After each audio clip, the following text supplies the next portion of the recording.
Hello दोस्तों, you are welcome my YouTube channel आंसू my classes. आज की क्लास में हम लोग क्लास 10th का यूपी बोर्ड का चैप्टर 2 जिसका नाम है बहुपद पॉलिनोमियल, इसका हम लोग इंट्रोडक्शन पार्ट करेंगे और इंट्रोडक्शन के बाद एक्सरसाइज 2.1 के क्वेश्चन करेंगे, क्योंकि उसमें एक ही क्वेश्चन है और छोटा सा क्वेश्चन है, तो उसको मैं इंट्रोडक्शन पार्ट में ही उसको भी कंप्लीट कर दूंगा, क्योंकि उसके लिए अलग से क्लास लेना जरूरी नहीं है, क्योंकि एक ही क्वेश्चन है और छोटा सा क्वेश्चन है। तो आज हम लोग चैप्टर 2 का परिचय पार्ट पढ़ेंगे, इंट्रोडक्शन पार्ट, जिसमें हम लोग बहुपद के बारे में जानेंगे और इस चैप्टर में हमको क्या पढ़ना है। ठीक है, तो चलिए, जो लोग क्लास को देख रहे हैं वो क्लास को लाइक शेयर कर दीजिए, ताकि आपके साथ जो भी पढ़ने वाला है वो भी वीडियो को देख ले। तो चलिए आज ये क्लास स्टार्ट करते हैं। देखिए, मैं पहले लिखा हूं बहुपद पॉलिनोमियल। पहले समझते हैं कि बहुपद होता क्या है। ठीक है, तो बहुपद से पहले हमको पद समझना पड़ेगा। पद मतलब टर्म्स, जिसको बोलते हैं हम लोग, क्या बोलते हैं इसको? टर्म्स। टर्म्स तो कोई भी बीजी व्यंजक जो होता है अलजेब्रिक एक्सप्रेशन, वो कई सारे टर्म, कई सारे पदों से मिलकर बना होता है, जिसको बहुपद कहते हैं हम लोग। बहुत सारे पद ऐसे हैं जो किसी मैथमेटिकल ऑपरेशन के तहत एक दूसरे से जुड़े रहते हैं, जैसे प्लस के साथ या माइनस के साथ, मल्टीप्लाई के साथ या डिवाइड के साथ। ठीक है, तो इनके साथ बहुत सारे टर्म एक दूसरे से जुड़े रहते हैं, उन्हीं को बोलते हैं बहुपद। तो पहले हम लोग पद के बारे में समझते हैं। मान के चलिए, जैसे मैं लिख दिया 2x, ये 2x एक पद है। इसमें क्या है? ये दो, एक तो संख्या इसमें होता है, ये संख्या है, और ये है चर। इसको क्या बोलते हैं? चर। x और y को बोलते हैं हम लोग चर। ठीक है, x और y को बोलते हैं चर, या इंग्लिश में उसको वेरिएबल बोल सकते हैं। और नंबर होता है, इसको संख्या बोलते हैं, या कांस्टेंट या अचर पद बोलते हैं। इसको क्या बोलते हैं हम लोग? अचर भी बोलते हैं। क्या बोलते हैं? अचर। तो बहुत सारे पद एक दूसरे के साथ किसी मैथमेटिकल ऑपरेशन के तहत जुड़े रहते हैं, उसको हम बोलते हैं बहुपद। जैसे मैं कुछ एग्जांपल लिख रहा हूं, जैसे 3x प्लस 5y बराबर 0, 3x प्लस 5y बराबर 0, या 2x square plus 6x plus 7 बराबर 0। इस तरह से ये क्या, देखिए, ये एक टर्म है, ये भी टर्म है, ये एक टर्म है, ये भी टर्म है। तो दो टर्म, दो पद, एक ये पद है 3x, एक ये पद है 5y। ये दोनों पद एक दूसरे से प्लस के साथ जुड़े हुए हैं। यहां पे देखिए 3 पद है, 1 2 3, ये एक एक पद कराते हैं। इसको क्या बोलते हैं हम लोग? पद बोलते हैं या टर्म बोलते हैं। तो यहाँ पे देखिए, एक ये भी पद है, ये भी पद है, ये भी पद है। तो ये पद एक दूसरे के साथ क्या हुआ? प्लस माइनस के साथ जुड़े हैं, कोई प्लस के साथ, कोई माइनस के। तो ये सब टर्म, जितने पद है, सब मिलकर क्या बनाते हैं? बहुपद बनाते हैं। और सारे एग्जाम्पल लिख सकते हैं हम लोग। X cube plus 5x square plus 7 बराबर 0। यहां पे देखिए, या मान लीजिए माइनस भी लिख सकते हैं किसी में। तो ये सब पद कहलाएंगे। ये एक एक क्या है? पद है। ये दो या तीन पद एक दूसरे से प्लस या माइनस के साथ जुड़े हैं, तो ये सब मिलके क्या बनाते हैं? बहुपद बनाते हैं। तो पद का कॉन्सेप्ट समझ में आया आप लोगों को? पद में क्या होता है? एक्स वाई जो होता है उसको चर बोलते हैं, जो नंबर होता है उसको संख्या, उस संख्या को बोलते हैं या अचर बोलते हैं। तो ये हो गया पद। अब पद, कई सारे पद जब मिलके किसी ऑपरेशन के साथ एक दूसरे से जुड़े रहते हैं, उसको बोलते हैं बहुपद। अब हम पढ़ेंगे बहुपद के प्रकार। अब देखिए, बहुपद के प्रकार मैं लिखा हूं पदों की संख्या के आधार पर। हमें उस बहुपद में पदों की संख्या देख के बता सकते हैं कि उस बहुपद का प्रकार किस प्रकार का है। मैं प्रकार लिख दे रहा हूं। पहला प्रकार इसका होता है एक पदी। एक पदी, एक पदी मतलब क्या होता है कि ऐसा बहुपद जिसमें केवल एक ही पद हो, एक ही टर्म हो। ऐसा बहुपद जिसमें केवल एक पद हो, एक टर्म हो। जैसे मैं एग्जांपल लिख दूं यहां पे 5x 3y minus 2y square. देखिए, ये क्या है? इसमें ये जो बहुपद है, लेकिन इसमें केवल एक ही पद है, तो इसको बोलेंगे हम लोग एक पदी बहुपद बोलेंगे। ये क्या है? इसमें भी एक ही पद है, 3y माइनस 2y। इसको इस तरह से जब भी दिया जाएगा, इसको बोलेंगे हम लोग एक पदी व्यंजक, एक पद। दूसरा होता है द्विपदीय। द्विपदीय, द्विपदी मतलब नाम से समझ में आ रहा है, जिसमें दो पद है। ऐसा बहुपद जिसमें दो पद हो, उसको बोलते हैं द्विपदी बहुपद। तो जैसे मैं एग्जांपल लिख दूं, x प्लस 5 एक बहुपद है, इसमें देखिए दो पद है, एक यक्स है एक 5 है, ये दो पद हो गया। एक्स स्क्वायर प्लस 6x, ये भी क्या है, दो पद है, इसमें एक ये पद है एक ये पद है, दोनों पद मिलकर क्या बनाएंगे, द्विपदी बहुपद बनाएंगे। और कोई एग्जाम्पल चाहे लिख सकते हैं, -3x+7, ये भी क्या है, एक दो पद का बहुपद है, एक पद -3x एक 7, तो ये ऐसे बहुपद जिसमें दो पद हो उसको बोलते हैं हम लोग द्विपदी बहुपद।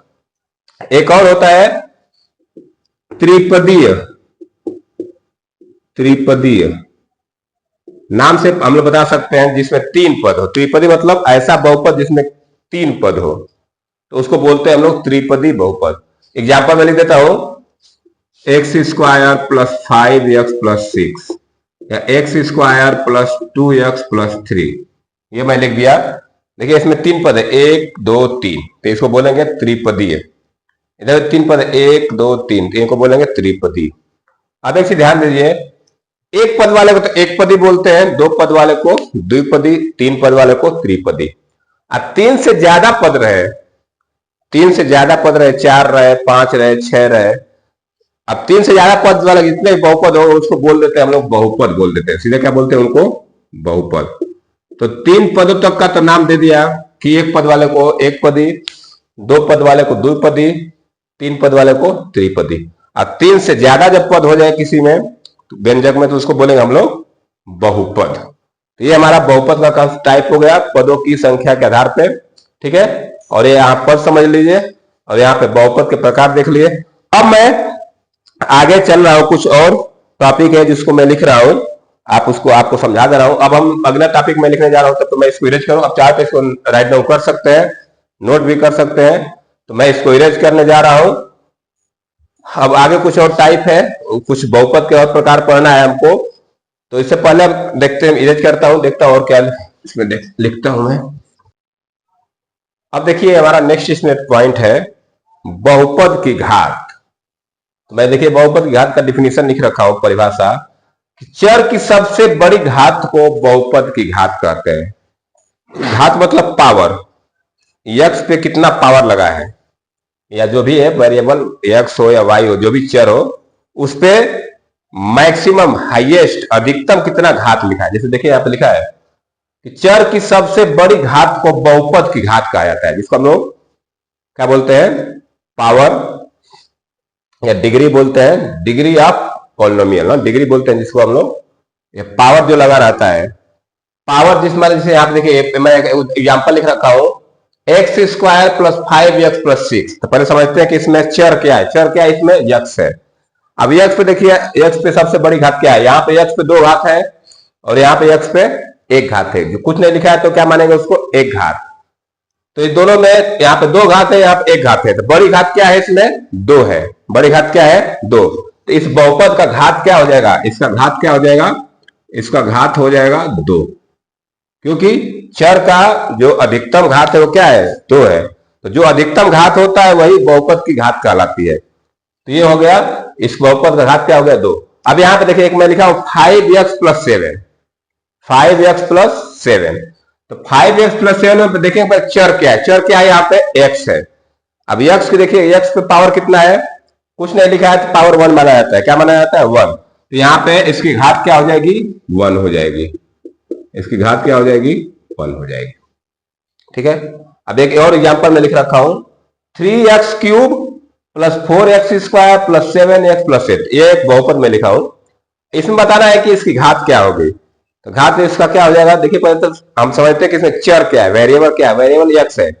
अब यक्स पे घात देखिए, यहाँ पे 3 घात है, यहाँ पे 2 घात है, यहाँ पे 1 घात है, तो सबसे बड़ी घात क्या है, 3 घात है। तो इसकी बहुपद का, इस बहुपद का घात क्या हो जाएगा, 3 हो जाएगा, ठीक है। अब एक और सवाल आता है, मान के हमको बोलोगे, कोई दे देगा, मान के बोल देगा 4 है, बोलेगा बताइए इसकी घात क्या है, ये दिया 4, बोला बताइए इसकी घात क्या है। तो अब यहाँ पे हमको घात कुछ पहले तो कोई चर नहीं दिख रहा है, यहाँ पे चर रहता तो हम समझ में आता कि हाँ घात क्या है, ठीक है। लेकिन अगर मैं चाहूं तो 4 को ऐसे लिख सकता हूं, 4 × x⁴, यक्स लगा कैसे लिख सकते हैं, 4 को मैं लिख सकता हूं 4 × x⁴, अब यहाँ पे चर आ गया, यक्स आ गया। अब यक्स पे पावर कितना है? 0।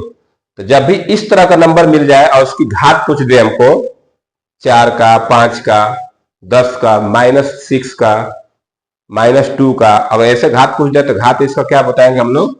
इसकी घात बताएंगे 0 बताएंगे। क्या बताएंगे? घात 0। तो जब भी कोई ऐसे नंबर दे दे, पूछ देगा कि इसकी घात क्या होगा, तो क्या घात होगी? हमेशा इसकी 0 घात होगी। आप पूछे कैसे 0 होगी, तो उसको हम ऐसे लिख सकते हैं 4 into x to power 0, 4x power 0। तो यहाँ एक्स वेरिएबल मिल गया, चर मिल गया, तो चर का घात क्या है? 0। तो पूरा इस बहुपद की घात क्या हो जाएगी? 0। तो आप घात समझ रहे हैं। अब देखिए बहुपद के प्रकार घात के आधार पर। इससे पहले हम लोग बहुपद के प्रकार सीखे थे पद के आधार पर। 3 उसमें देखे थे हम लोग, एक पद, एक पदी व्यंजन, एक पदी बहुपद, द्विपदी और त्रिपदी।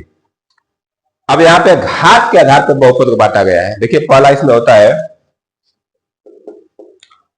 रैखिक बहुपद। रैखिक बहुपद, ठीक है। रैखिक बहुपद समझ लेते क्या है? ऐसा बहुपद जिसकी घात 1 हो। जिसकी घात क्या हो? 1। 1 घात वाले बहुपद को हम लोग बोलते हैं रैखिक बहुपद। ऐसा बहुपद जिसका घात 1 हो। जैसे मैं उदाहरण लिखूं, एग्जाम्पल में यहाँ लिख देता हूं, उदाहरण इसके सामने 3x + 8, 5x + 3 या 2x - 7। ये मैं कुछ एग्जाम्पल लिखा हूं। देखिए ये बहुपद लिखा हूं 3x + 8। इसकी घात क्या है? इसकी घात 1 है। तो 1 घात वाले बहुपद को बोलते हैं हम लोग रैखिक बहुपद। क्या बोलते हैं? रैखिक बहुपद। एक दूसरा एग्जाम्पल लिखा हूं 5x + 3, 2x - 7। ये सब क्या है? रैखिक बहुपद के उदाहरण, एग्जाम्पल है। दूसरा होता है द्विघात बहुपद। द्विघात बहुपद। द्विघात नाम से पता है, द्विघात। द्विघात मतलब कि ऐसा बहुपद जिसका घात 2 हो। ऐसा बहुपद जिसका घात क्या हो? 2 हो। तो उस बहुपद को बोलेंगे हम लोग द्विघात बहुपद। एग्जाम्पल में लिख देता हूं उदाहरण इसका, x² + 5x + 6 या x² 2x² + 3 - 3x + 5। इस तरह का कुछ भी एग्जाम्पल। तो देखिए यहाँ पे ये बहुपद लिखा हो, इसका घात क्या है? 2 है। तो 2 घात वाले बहुपद को बोलते हैं हम लोग द्विघात बहुपद। यहाँ पे देखिए, यहाँ पे चर यक्स है, यक्स का अधिकतम घात क्या है? 2 है। तो इस तरह के बहुपद को बोलते हैं हम लोग द्विघात बहुपद, जिसमें जिसकी घात 2 हो उसको द्विघात बहुपद। तीसरा है त्रिघात बहुपद। त्रिघात, त्रिघात बहुपद। त्रिघात बहुपद क्या होता है कि ऐसा बहुपद जिसका घात 3 हो, 3 हो। 3 घात वाले बहुपद को बोलते हैं हम लोग त्रिघात बहुपद। एग्जाम्पल चाहो तो लिख सकते हो x³ + 5x² + 2x + 5 या x³ - 3x² + 7। कुछ भी लिख सकते हो, 3 घात होना चाहिए बस। तो यहाँ पे देख लीजिए, चर क्या है? यक्स है। इसका मैक्सिमम घात क्या है? 3 है। तो इस तरह का घात जो होगा, जिस बहुपद का घात 3 होगा, उसको बोलेंगे हम लोग त्रिघात बहुपद। तो हम लोग बहुपद की घात समझ लिए और घात के आधार पे बहुपद के प्रकार समझ लिए। आप चाहे तो इसको नोट डाउन कर सकते हैं, लिख सकते हैं। एग्जाम्पल भी मैं यहाँ लिख दिया हूँ, आपको समझ में आ गया होगा। तो बहुपद की घात और बहुपद पर छोटा, हमें बहुपद की टाइप पद के आधार पर 3 पढ़े और घात के आधार पर 3 पढ़े, ठीक है। अब चलिए कुछ और टॉपिक है उसको मैं लिख देता हूं, तब तक मैं इरेज कर रहा हूं। देखिए नेक्स्ट पॉइंट है बहुपद के शून्यक। शून्यक जानते होंगे आप, जिसको हम लोग जीरो बोलते हैं, जीरोज ऑफ पोलिनोमियल। तो पहले हम बहुपद के शून्यक का परिभाषा समझते हैं। परिभाषा देखिए मैं लिखा हूं, चर का वह मान जो बहुपद को शून्य कर दे। चर का वह मान जो बहुपद को शून्य कर दे, उसी मान को बहुपद का शून्य कहा जाता है, ठीक है। जैसे मैं एग्जांपल दे रहा हूं, जैसे मैं एक बहुपद लिख रहा हूं x - 5 = 0, चाहे x - 5। चलिए मैं इसको लिख देता हूं px = x - 5। ये बहुपद है, हाँ। अब हमको यहां से इसका शून्यक निकालना है, तो क्या करेंगे, हम इसको जीरो के बराबर लिखेंगे। तो क्या लिखूंगा मैं, x माइनस 5 बराबर 0। तो यहां से x की वैल्यू क्या मिलेगी, 5। तो x का ये जो मान आ रहा है 5, ये इसका शून्यक कहलाएगा। क्या कहलाएगा, शून्यक। क्योंकि x बराबर 5 यहां पर मैं रखूंगा तो इसकी वैल्यू क्या हो जाएगी, 5 माइनस 5 क्या हो गया, 0। तो परिभाषा में साफ लिखा है कि चर का वह मान जो बहुपद को शून्य कर दे, चर का वह मान जो बहुपद को शून्य कर दे, उसी मान को बहुपद का शून्य कहा जाता है। तो मैंने एक एग्जांपल लिया था x माइनस 5, ये एक बहुपद है। अगर इसका शून्यक हमको निकालना है तो हम क्या करेंगे, उसको 0 के बराबर कर देंगे और वहां से चर की वैल्यू निकाल लेंगे। एक और एग्जांपल देखिए, 3x प्लस 5 इक्वल टू 0। इस मान के चलिए ये एक बहुपद है 3x प्लस 5, इसका शून्यक निकालना है हमको। हम पहले क्या करेंगे, यहाँ x की वैल्यू निकालेंगे। शून्यक मतलब क्या होता है, जो चर है उसका मान निकालना है, वैल्यू निकालना है। चलिए मैं इसको y में ले रहा हूं, किसी y का एग्जाम्पल देखें, सब x में देखें। 3y plus 5 equal to 0। तो जब मैं यहां से y का वैल्यू निकालूंगा तो देखिए क्या हो जाएगा, 3y बराबर 5 प्लस में हो जाएगा तो माइनस 5 बनेगा। तो y बराबर क्या आ जाएगा, माइनस 5/3। ये जो y की वैल्यू आ रही है ये शून्यक है। ये क्या है, ये शून्यक है। तो यही इस बहुपद का शून्यक होगा। अब देखिए कैसे, ये y की वैल्यू माइनस 5/3 में यहां रखूंगा तो ये पूरा बहुपद क्या बन जाएगा, 0। जैसे दिया है देखिए 3y प्लस 5 दिया है। अब y का मान क्या आया था, माइनस 5/3। तो मैं यहां पर रखने जा रहा हूं, तो 3 इंटू वाई का जगह क्या रख दूंगा, माइनस 5/3 और प्लस 5। देखिए ये कट के यहां क्या बचेगा, माइनस 5 प्लस 5। इसकी वैल्यू क्या हो गई, 0 हो गई। तो शून्य उसी को बोलते हैं कि चर का वह मान जो बहुपद को शून्य कर। देखिए चर का ये मान आया माइनस 5/3, ये इसका मान को क्या कर दिया, 0 कर दिया। बहुपद को शून्य 0 कर दिया, तो ये क्या कहलाएगा, शून्य कहलाएगा। यहां भी वही काम किया था, x बराबर 5, ये क्या है, शून्यक है। इसने क्या किया, बहुपद को 0 कर दिया था इसके वैल्यू रखने पे। तो इस तरह ये यही शून्य कहलाता है।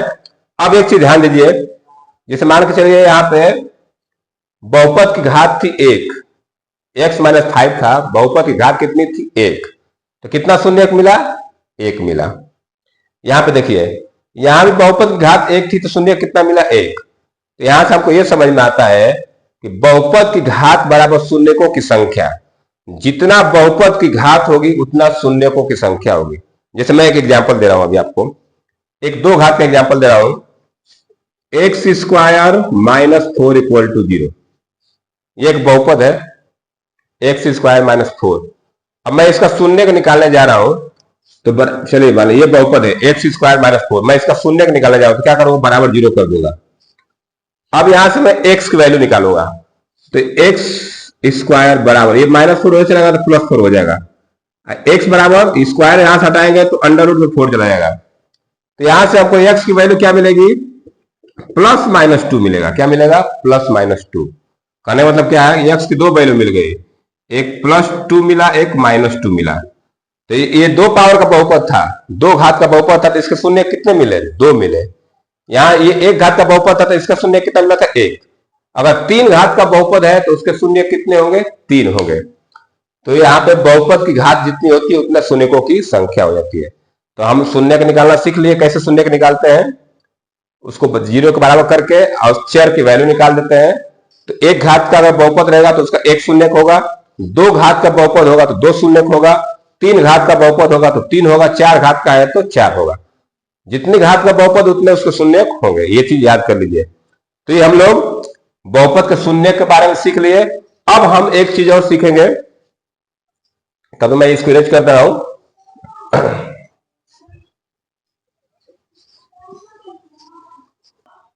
अब देखिए नेक्स्ट टॉपिक है इसमें, बहुपद के शून्यकों का ज्यामितीय अर्थ, geometrical meaning of zeros of polynomial.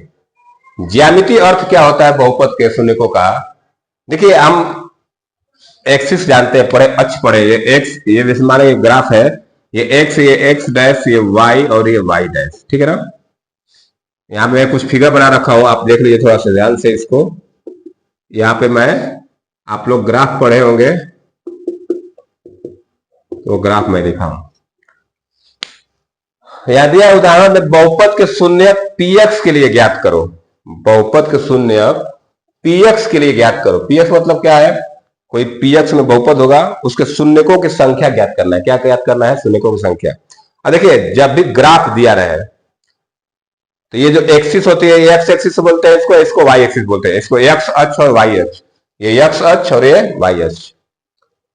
तो ये जो ग्राफ आता है, ग्राफ देख रहे हैं ना, ये ग्राफ देखिए, मैं सब इसमें बनाया हूं, फिर इसमें बनाया हूं, इसमें बनाया हूं। तो जो ग्राफ होता है वो, इसमें अगर पूछा जाए कि इसमें बताइए, ये किसी बहुपद का ग्राफ है, ये किसी बहुपद का ग्राफ है, ये भी किसी बहुपद का ग्राफ है, और ये भी किसी बहुपद का ग्राफ है, ठीक है ना।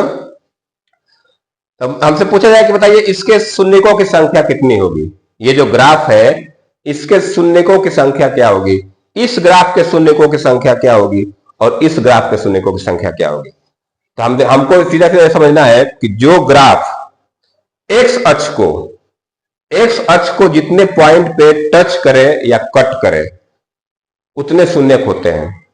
मैंने क्या बताया कि जो ग्राफ है, ये ग्राफ एक्स अक्ष को, वाई अक्ष से मतलब नहीं है, एक्स अक्ष को, ये एक्स अक्ष ये होता है, इस वाले अक्ष को जितने पॉइंट पे कट करे या टच करे, काटे या उसको स्पर्श करे, उतने शून्यक होगा। जैसे मान के चलिए, ये मैं बनाया हूं एक फिगर, ये ग्राफ है। ये ग्राफ देखिए एक्स अक्ष को कितने जगह कट कर रहा है, एक जगह देखिए यहां पे कट कर रहा है। तो इस ग्राफ का शून्यक क्या हो जाएगा? एक हो जाएगा। तो मैं यहां लिख सकता हूं शून्यकों की संख्या बराबर 1। तो एक जगह काटा था तो इसका शून्यकों की संख्या क्या हो गई? 1 हो गई। इस ग्राफ में देखिए, ये जो ग्राफ है, एक्स अक्ष को दो जगह काटा है, एक यहां पे काटा है और एक यहां पे काटा है, 2 पॉइंट पे कट किया है।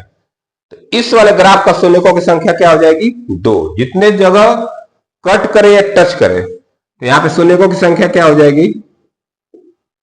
शून्यकों की संख्या हो जाएगी 2। तो इस वाले ग्राफ में शून्यकों की संख्या क्या हो जाएगी? 2। इस ग्राफ में देखते हैं, ये वाला ग्राफ में देखिए, ये ग्राफ आया है, तो ये एक्स एक्सिस को यहां टच किया है एक पॉइंट पे, यहां कट किया है और यहां भी कट किया है। टोटल कितने पॉइंट पे कट किया है, टच किया है? तो टोटल 3 पॉइंट हो रहे हैं। एक पॉइंट यहां पे, 2, 3। बस एक्स एक्सिस देखना है कि एक्स अक्ष को कितने पॉइंट पे, वो कितने बिंदु पे काट रहा है या टच कर रहा है। तो ये जो ग्राफ आया है, ये एक्स एक्सिस को 3 जगह काट रहा है, 1, 2, 3। तो इसके शून्यकों की संख्या क्या हो जाएगी? 3 हो जाएगी।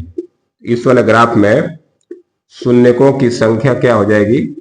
3 हो जाएगी, ठीक है। तो इस तरह से हम लोग, अगर ग्राफ दिया रहेगा तो ग्राफ को देख के बता सकते हैं कि उसके शून्यकों की संख्या क्या होगी। एक्सरसाइज 2.1 में हमको इसी तरह क्वेश्चन मिलेंगे। अभी हम लोग करेंगे, इसके बाद उसको करेंगे, एक दो टॉपिक और है, उसको देख लेते हैं। फिर एक्सरसाइज 2.1 में एक ही क्वेश्चन है, उसमें 6 पार्ट है, उसको हम फटाफट देख लेंगे, ठीक है। तो चलिए, तब तो मैं इसको इरेज कर रहा हूं।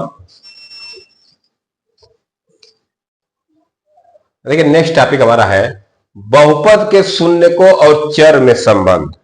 हमें बहुपद के जो शून्यक होते हैं और उनके जो चर होते हैं, उसमें एक संबंध है, एक रिलेशन है, उसको देखेंगे हम लोग। तो चलिए, मैं यहाँ पे एक द्विघात बहुपद ले लिया हूं, ax² + bx + c। हमें द्विघात बहुपद के बारे में पढ़ना है। तो एक मैं द्विघात बहुपद का जो फॉर्मेट होता है वो क्या होता है? ax² + bx + c = 0। ये द्विघात बहुपद का वो क्या बोलते हैं? रूप होता है। इसमें देखिए, द्विघात बहुपद है, 2 घात का बहुपद, शून्य कितना होगा इसका? 2 शून्यक होगा। शून्य कितने होंगे? 2। तो इसके शून्यकों को, एक को अल्फा मान लिया जाता है, एक को बीटा। ये अल्फा है, बीटा है, तो 2 शून्यक है, तो एक को अल्फा मान लिया गया, एक को बीटा मान लिया गया। तो हमें यहां पे पढ़ना है शून्यकों का योग और शून्यकों का गुणनफल। तो शून्यकों का योग, योग मतलब सम, अल्फा प्लस बीटा। एक अल्फा है शून्यक, एक बीटा है, तो फार्मूला होता है alpha plus beta equal to -b/a। Alpha plus beta equal to -b/a। -b/a मतलब ये और b है और ये a है। तो शून्यकों का योग का फार्मूला बनता है alpha plus beta equal to -b/a। दूसरा है शून्यकों का गुणनफल। शून्य का गुणनफल मतलब कि दोनों का फिर मल्टीप्लाई किया जाएगा, तो अल्फा इंटू बीटा पढ़ेंगे, क्या पढ़ेंगे इसको, अल्फा इंटू बीटा बराबर सी अपान ए, ये सी ए है और ए है। तो ये दो फार्मूले हैं जिनका हमें इस चैप्टर में यूज है करना है। कैसे यूज करेंगे, तो अगर कोई क्वाड्रेटिक कोई द्विघात बहुपद है तो उसके दो शून्य हम लोग एक को अल्फा मान लेंगे, एक को बीटा, और अल्फा प्लस बीटा बराबर माइनस बी अपान ए, और अल्फा इंटू बीटा बराबर सी अपान ए। इस तरह का रिलेशन है ये। मैं एक एग्जाम्पल आपको दे के समझा दे रहा हूं, इधर से मैं एग्जाम्पल एक ले रहा हूं ताकि आपको समझ में आ जाए कि शून्य कैसे निकालते हैं। मैं एक द्विघात बहुपद ले रहा हूं, द्विघात बहुपद है x square plus 7x plus 10 बराबर 0। इसके शून्य हमको निकालना है, ठीक है ना। जैसे मान के चलिए इतना दिया जाए, मान लीजिए बहुपद है, द्विघात बहुपद है, देखिए ये इस फॉर्म में है कि नहीं, A X square plus B X plus C, इस फॉर्म में द्विघात बहुपद हमेशा रहेगा। हमको इसका शून्य का निकालना है तो इसको 0 के बराबर कर देंगे, क्या करेंगे, बराबर शून्य के बराबर कर देंगे। अब हम लोग क्लास 9th में इस तरह का गुणनखंड करना सीखे हैं, मिडिल टर्म को स्प्लिट करके। क्लास 9th में बहुत सारा हम लोग फैक्टराइजेशन किए, गुणनखंड किए हैं।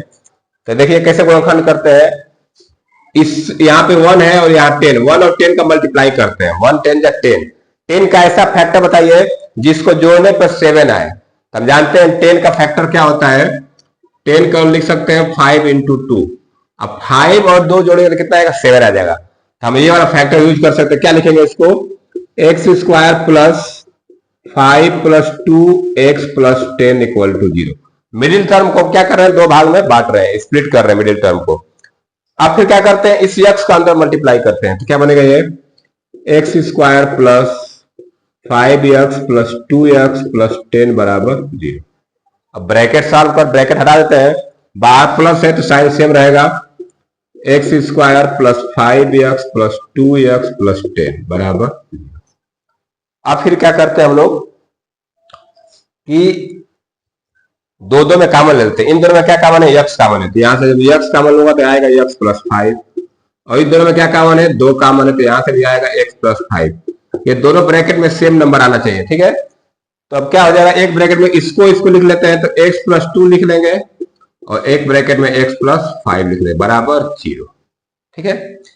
अब देखिए हमको ये तो फैक्ट हुए, तो गुणनखंड आया है, हमको शून्य का निकालना है, तो हम इसको 0 के बराबर करेंगे, तो x प्लस 2 इक्वल टू 0 करेंगे, तो यहां से x की वैल्यू क्या मिलेगी, -2 मिल जाएगी। तो ये एक 0 मिल गया हमको, एक शून्य मिल गया। अब इसको जब 0 करेंगे, x प्लस 5 को, x प्लस 5 बराबर 0, तो यहां से x की वैल्यू क्या मिलेगी, -5। तो देखिए यहाँ पे हमको x की दो वैल्यू मिले, x कितने वैल्यू मिले, 2, एक मिला -2, एक मिला -5। तो एक को देखिए दो शून्य के, तो एक को अल्फा मान लेंगे, एक को बीटा। मान के चलिए ये अल्फा है, अल्फा की वैल्यू क्या आ गई, -2, और ये बीटा है, तो बीटा की वैल्यू क्या आ गई, -5। तो इस तरह से हम लोग शून्य निकालते हैं। कोई द्विघात बहुपद है, क्वाड्रेटिक इक्वेशन है, द्विघात बहुपद है, उसका शून्य को हम लोग ऐसे निकालते हैं। तो देखिए x की जितनी वैल्यू है, दो घात का बहुपद था तो x की दो वैल्यू मिलेगी, दो वैल्यू मिला था आपको, एक -2 एक -5, तो एक को अल्फा मान लेंगे, एक को बीटा। अब देखिए संबंध कैसे हम लोग चेक करते हैं, हम लोग जानते हैं कि अगर मैं अल्फा प्लस बीटा निकालूं, देखिए हमारा इक्वेशन क्या था, हमारा इक्वेशन ये था, x square plus 7x plus 10 बराबर 0, ये था ना। अगर मैं इसको ax square plus bx plus c से कंपेयर करूं, ax square plus bx plus c बराबर 0 से तुलना करने पर,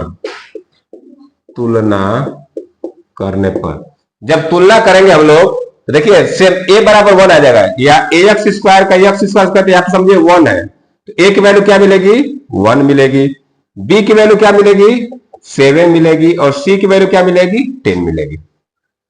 इस तरह से हम लोग तुलना करते हैं। कोई क्वाड्रेटिक इक्वेशन दिया रहेगा तो हम लोग ax square plus bx plus c बराबर 0 से तुलना करेंगे, a की वैल्यू क्या मिलेगी 1, b की वैल्यू क्या मिलेगी 7, और c की वैल्यू क्या मिलेगी 10।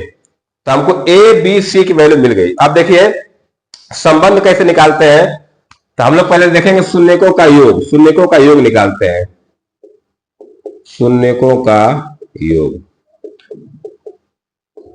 Alpha plus beta, alpha plus beta. तो अल्फा प्लस बीटा मान क्या होता है, -b/a। अब ध्यान दीजिए अल्फा प्लस बीटा, अल्फा की वैल्यू कितना है -2, अब बीटा की -5, तो मैं अगर निकालू -2 प्लस -5 बराबर, इधर देखिए -b/a दिया है, क्या दिया है -b/a, तो माइनस लगे, b की वैल्यू कितनी आई है 7 और a की वैल्यू कितनी आई है 1। यहां देखिए a की वैल्यू 1 है, b की वैल्यू 7 है, तो ये वैल्यू मैं यहां रख दिया। अब इसको देखिए -2 और -5 जोड़े कितना आएगा -7, इधर कितना आ जाएगा -7, देखिए दोनों साइड बराबर आ गया। तो शून्यकों का योग हम लोग ऐसे निकालते हैं। अब शून्यकों का गुणनफल अगर निकालना है तो क्या करेंगे हम लोग, मैं यहां कर देता हूं, शून्यकों का गुणनफल निकाल कर दिखाता हूं आप लोग को। शून्यकों का गुणनफल alpha into beta, alpha into beta बराबर क्या होता है c/a।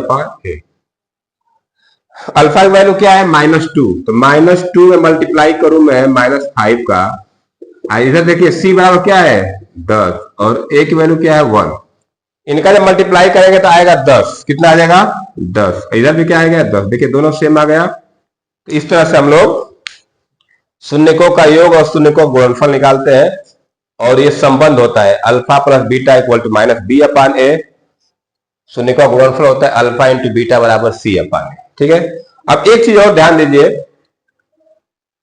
मैं इसी को इरेज करके बता देता हूं आपको, ज्यादा टाइम नहीं लगेगा इसमें, तो बताता हूं। अब देखिए, अगर हमको शून्यकों का योग दिया हो, अल्फा प्लस बीटा दिया हो और शून्यकों का गुणनफल दिया है अल्फा इंटू बीटा, तो कैसे द्विघात समीकरण बनाते हैं ना, एक फार्मूला होता है, मैं फटाफट बताता हूं इसको इरेज करके ही।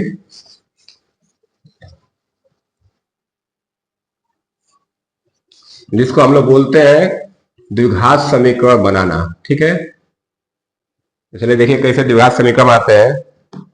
अगर हमको शून्यकों का योगफल दिया हो, शून्यकों का योगफल अल्फा प्लस बीटा दिया हो और शून्यकों का गुणनफल अल्फा इंटू बीटा, शून्यकों का गुणनफल अल्फा इंटू बीटा, ये दो चीज अगर दिया है तो द्विघात समीकरण का एक फार्मूला होता है। द्विघात समीकरण कैसे होगा, द्विघात समीकरण कैसे बनेगा, फार्मूला लिख लीजिए, एक्स स्क्वायर माइनस शून्यकों का योगफल, शून्यकों का योगफल प्लस शून्यकों का गुणनफल, शून्यकों का गुणनफल बराबर 0। क्या होता है, x यहाँ पे x रहता है, मल्टीप्लाई में यहाँ पे x रहता है, फिर ये प्लस एक्स स्क्वायर माइनस शून्यकों का योगफल इंटू एक्स प्लस शून्य का गुणनफल। अगर मैं इसको अल्फा बीटा में लिखूं तो x square minus alpha plus beta x plus alpha beta बराबर 0। इस तरह से हम लोग द्विघात समीकरण बनाते हैं। अगर हमको अल्फा प्लस बीटा और अल्फा इंटू बीटा दिया रहे तो इस तरह से हम लोग द्विघात समीकरण बना सकते हैं। ये चीज बहुत इंपॉर्टेंट चीज होती है। एक चीज और मैं बताता हूं आपको, ये जो शून्यकों का योगफल होता है, जैसे हमने बताया माइनस बी अपान ए और ये होता है c/a। इसी में देख लेते हैं, इसको एक तरह से और लिखा जाता है -b/a। माइनस बी क्या है, जैसे मान के चलिए हमारा क्वाड्रेटिक इक्वेशन है ax square plus B X plus C, ये द्विघात समीकरण है ax square plus B X plus C. ये जो b क्या है, x का गुणांक है, b क्या है x का, इसको ऐसे लिखा जाता है माइनस x का गुणांक बटा में एक्स स्क्वायर का गुणांक, इस तरह से भी लिखा जाता है। -b/a को हम लोग ऐसे भी लिख सकते हैं -x का गुणांक अपान एक्स स्क्वायर गुणांक। इसी तरह c/a को क्या लिख सकते हैं, ये क्या है, अचर पद है, अचर पद बटा में एक्स स्क्वायर का गुणांक। तो अल्फा प्लस बीटा और अल्फा इंटू बीटा को इस तरह से भी लिखा जा सकता है ना। ये -b/a मतलब क्या है, -x का गुणांक अपान एक्स स्क्वायर का गुणांक, c/a मतलब अचर पद बटा में एक्स स्क्वायर का गुणांक। तो ये चीज हमको इतना हमको चैप्टर 2 में पढ़ना है। तो देखिए आप इसको चाहो तो राइट डाउन कर लीजिए, नोट कर लीजिए। अब मैं चलता हूं एक्सरसाइज 2.1 में एक क्वेश्चन है, उसको खत्म कर देता हूं। तो चलिए मैं इरेज कर रहा हूं, एक्सरसाइज 1.1 पे चलते हैं, 2.1 पे। अब देखिए एक्सरसाइज 2.1 प्रश्नावली 2.1 का एक क्वेश्चन है, एक ही क्वेश्चन है। दिया है किसी बहुपद px के लिए y बराबर px का ग्राफ नीचे आकृति में दिया गया है। प्रत्येक स्थिति में शून्यकों की संख्या ज्ञात कीजिए। अभी हम इंट्रोडक्शन वाले पार्ट में आपको बताया था कि शून्यकों की ग्राफ दिया रहा है तो शून्यकों की संख्या कैसे हमको निकालना है, ठीक है। तो इसमें टोटल 6 क्वेश्चन है, तो 1 2 3 पार्ट में यहां लिख दिया, 3 पार्ट इसके बाद बता दूंगा मैं आपको।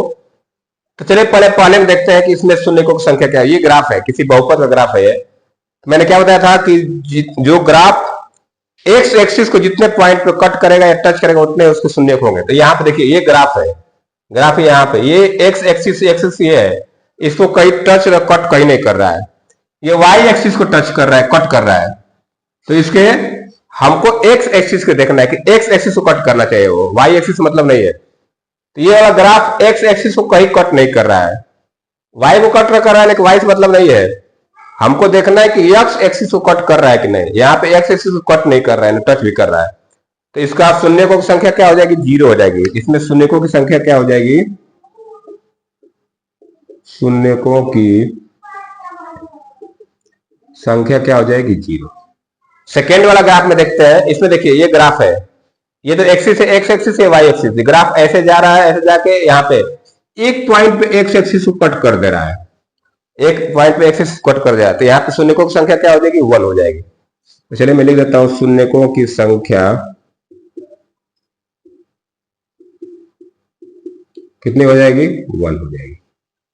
इस वाला ग्राफ में शून्यकों की संख्या क्या है, 1। इसमें देखिए यहाँ पे ये ग्राफ जा रहा है, ये ग्राफ एक बार जा रहा है, यहाँ पे एक यहाँ पे कट कर रहा है एक्स एक्सिस को, फिर ऐसे जाके फिर आ रहा है, तो यहाँ पे कट कर रहा है एक्स एक्सिस को, और फिर यहाँ पे कट, 3 जगह कट कर रहा है, 3 पॉइंट पे एक्स एक्सिस को कट कर रहा है। तो इसका शून्यकों की संख्या क्या हो जाएगी, इसमें 3 हो जाएगी। शून्यकों की संख्या क्या हो जाएगी, 3 हो जाएगी। तो ये 3 पार्ट में हम लोग, ये थर्ड पार्ट था, ये थर्ड पार्ट है ये, ठीक है। 3 पार्ट का क्वेश्चन हम लोग कर लिए। अब ये 3 पार्ट मिटा के मैं 3 पार्ट और लिख दे रहा हूं, उसको भी देख लेते हैं। उसमें शून्यकों की संख्या क्या हो जाएगी, तो ये तीनों में देख लीजिए, इसमें 0 है, इसमें 1 है, इसमें 3 है। चलिए मैं इरेज करके बाकी 3 लिख देता हूं। और देखिए नेक्स्ट इसमें फोर्थ पार्ट है, फोर्थ पार्ट का ये ग्राफ है, ऐसे गए, एक्स एक्सिस है, वाई एक्सिस है, ग्राफ ऐसे गया है। तो देखिए ग्राफ कितने पॉइंट पे कट किया है, 2 पॉइंट पे, एक तो यहाँ कट कर रहा है, एक यहाँ कट कर रहा है, ठीक है। तो इसके कितने शून्यकों की संख्या हो जाएगी, इसमें शून्यकों की संख्या हो जाएगी 2। शून्यकों की संख्या क्या हो जाएगी, 2 हो जाएगी। इस ग्राफ में देखते हैं, देखिए यहां से ग्राफ चला है, तो यहाँ एक जगह कट किया है, 2 जगह कट किया है, 3 जगह कट किया है, 4 जगह कट किया है, एक्स एक्सिस को 4 जगह कट किया है। तो इसके शून्यकों की संख्या क्या हो जाएगी, 4 हो जाएगी। शून्यकों की संख्या क्या हो जाएगी, 4 हो जाएगी। इस वाला ग्राफ को देखते हैं। यहाँ पे देखिए, यहां से ग्राफ चल रहा है, तो एक जगह यहाँ कट कर रहा है, फिर यहाँ आके टच कर रहा है, फिर ऐसे जाके फिर यहाँ के टच कर रहा है, मतलब 3 जगह 3 पॉइंट पे कट या टच कर रहा है। तो इसमें शून्यकों की संख्या क्या हो जाएगी, 3 हो जाएगी।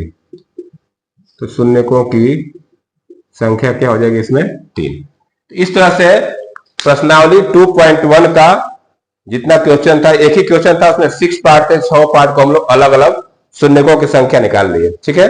तो आज की क्लास में इतना रहने देते हैं। अगले क्लास में, नेक्स्ट क्लास में हम लोग एक्सरसाइज 2.2, उसमें छोटे दो ही क्वेश्चन है, लेकिन सब में 4-5 क्वेश्चन है, तो टोटल उसमें भी 8-10 क्वेश्चन पढ़ेंगे। तो नेक्स्ट क्लास में हम लोग एक्सरसाइज 2.2 के क्वेश्चन करेंगे। तो आज की क्लास में इतना रहने देते हैं। जो लोग क्लास को देख रहे हैं, क्लास आपको अच्छा लग रहा हो तो क्लास को लाइक जरूर करें, और कमेंट सेक्शन में भी कुछ लिखें, और शेयर जरूर कर दीजिए। चलिए आज के लिए इतना रहने देते हैं। वीडियो देखने के लिए बहुत धन्यवाद। Thank you, have a nice day.